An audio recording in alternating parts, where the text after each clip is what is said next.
Halo semuanya, kembali lagi di video gue. Let's talk about something very important. Hari Rabu tanggal 17 April 2019 bakal ada pemilu presiden Indonesia dan juga anggota legislatif.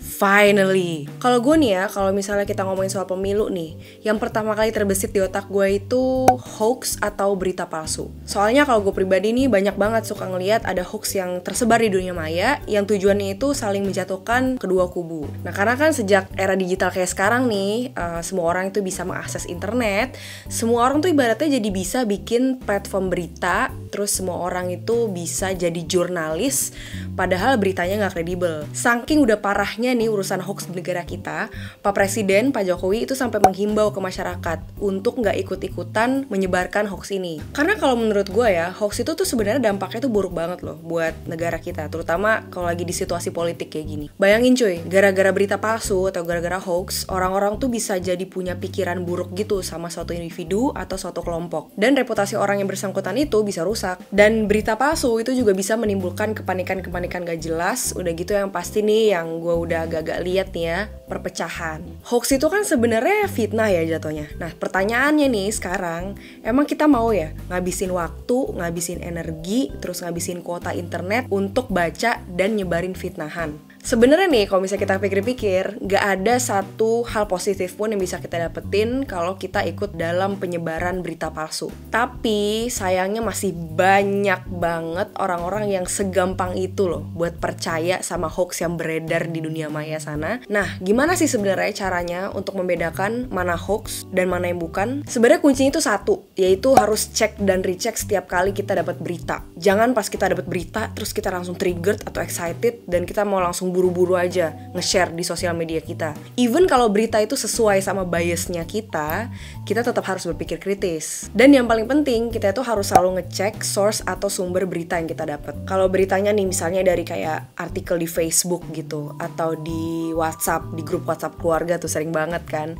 atau embel-embelnya udah blogspot.com gitu, atau di website-website nggak jelas yang kita nggak tahu kredibilitasnya gimana. Kayaknya mendingan gak usah di-share deh beritanya. Terus yang penting juga nih ya, kalau misalnya kita lihat berita, jangan cuma ngelihat headline-nya doang. Karena kadang-kadang tuh headline tuh suka menipu. Mendingan seluruh artikelnya itu dibaca sampai habis. Selain hoax atau berita palsu, ada juga nih satu hal lagi yang sering banget terjadi menjelang pemilu kayak gini. Hate speech. Nah, kalau urusan hate speech atau ujaran kebencian nih sebenarnya rada ribet sih kalau menurut gue. Karena ini tuh menyangkut kayak freedom of speech atau kebebasan berpendapat, berekspresi. Dan sebenarnya offense itu rada subjektif kan. But I believe freedom of speech comes with responsibility. Tapi yang pasti hate speech atau ujaran kebencian itu adalah alasan utama sih buat gue pribadi untuk males banget kalau ngelihat akun-akun politik atau berita politik. Soalnya cuy, kalau udah ngeliat komennya, oh my god, itu pendukung dua calon presiden itu kadang-kadang beberapa ya, nggak semua, itu beringasnya suka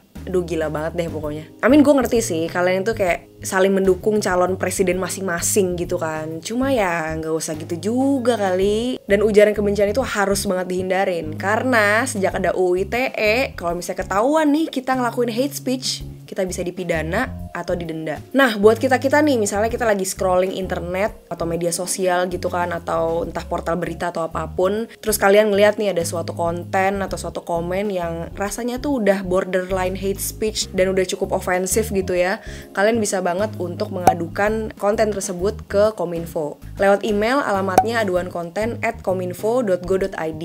Dan kalian di sana bisa nyertain juga screen capture dari komen hate speech tersebut, terus linknya juga sekalian. All in all, sebenarnya kedewasaan dalam berinternet itu emang esensial banget, emang penting banget kita punya gitu, supaya kita bisa terhindar dari segala macam behavior yang agak kurang baik di internet.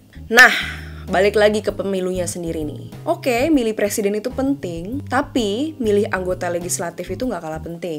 Karena orang-orang yang akan duduk di parlemen inilah yang nanti tuh akan bikin undang-undang yang idealnya itu bisa mensejahterakan masyarakat Indonesia. Caranya kan ada banyak nih. Nah, usahain tuh sebelum memilih, kita tuh coba kenalan dulu lah. Kita coba cari tahu dulu lah. Kira-kira visi dan misi caleg-caleg ini tuh apa aja sih? Sekarang udah ada beberapa website yang bisa ngebantu kita untuk berkenalan dengan para caleg ini. ini, kayak contohnya di info.pemilu.kpu.go.id atau di temanrakyat.id, di kbr.id. Di sana tuh kita bisa ngelihat daftar para calon legislatif. Dan bahkan di temanrakyat.id, mereka tuh mengupas tuntas tuh para caleg tersebut. Nah, selain website yang tadi gue mention nih, gue mau rekomen lagi ada satu website yang bisa banget ngebantu kita untuk cek dan recheck calon presiden, wakil, dan anggota legislatif yang mau kita pilih di pemilu nanti. Alamatnya pintarmemilih.id. Website ini tuh lengkap banget karena selain ada daftar calonnya, di sini juga ada info mengenai jadwal pemilu, bagaimana cara memilih di TPS, dan nih yang keren juga, kalian juga bisa ngelaporin ujaran kebencian beserta misinformasi mengenai pemilu di sini. Lengkap kan? Pokoknya inget ya alamatnya pintarmemilih.id. Terakhir nih teman-teman, sebelum gue pamit, Bapak Fritz Edward Siregar dari Bawaslu ingin menyampaikan sepatah dua patah kata buat kita anak-anak muda. Gimana sih caranya terhindar dari hoax, terus gimana caranya kita ngeliat hate speech, ya kan? Dan yang pasti gimana caranya supaya kita anak muda bisa menjadi smart voter. Hoax itu punya dampak yang luar biasa, dampak yang merusak dalam sistem kehidupan kita. Dalam situasi kondisi pemilu sekarang, hoax itu punya kemampuan untuk membuat orang tidak percaya sama sistem. Kami dari Bawaslu, kami telah melakukan deklarasi anti politik uang, anti hoax, dan anti politik sara. Setiap orang memang memiliki kebebasan untuk berbicara. Itu adalah bagian daripada demokrasi yang kita miliki. Tetapi menyampaikan hate speech itu tidak saja melanggar undang-undang pemilu, tapi juga memiliki konsekuensi pidana, di mana aturannya apabila orang yang menyebarkan ujaran kebencian itu memiliki konsekuensi hukum apabila ditemukan siapa yang sebagai pelaku ataupun sebagai penyebar daripada hate speech. Mungkin kita tidak bisa menghindari apabila orang ada menaruh sesuatu di timeline Facebook kita atau ada mengirimkan sesuatu ke WhatsApp kita. Sebagai anak muda, kami berharap kepada teman-teman untuk tidak langsung men-share hal-hal seperti itu. Apabila memang itu mengandung hoax, setiap akun Facebook ataupun Instagram pasti ada 3 titik di sebelah kanan atas.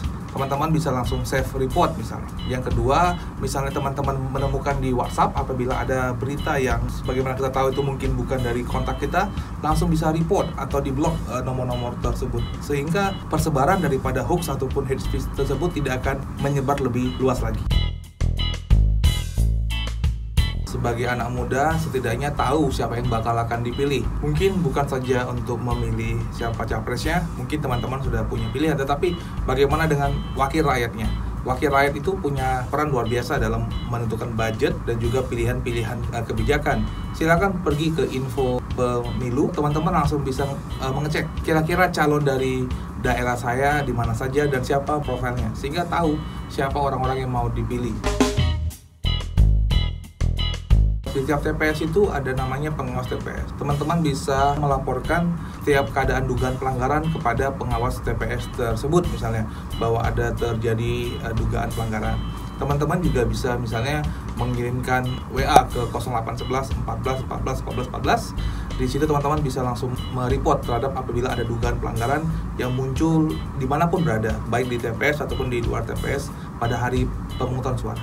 Hai, nama saya Fritz Edward Siregar, anggota Badan Pengawas Pemilihan Umum Republik Indonesia. Saya anggota untuk fokus di bidang divisi hukum.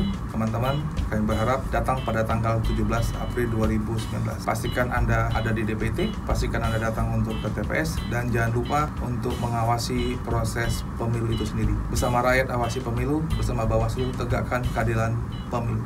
Last but not least, I wanna thank Google Indonesia and also Bawaslu for making this video possible. Dan gue pingin ngajak teman-teman semua yang nonton video gue untuk menyukseskan pemilu 2019 ini. Semoga pemilunya berjalan lancar dan semoga kita semua bisa menjadi pemilih yang pintar. Sampai ketemu di video selanjutnya. Dadah!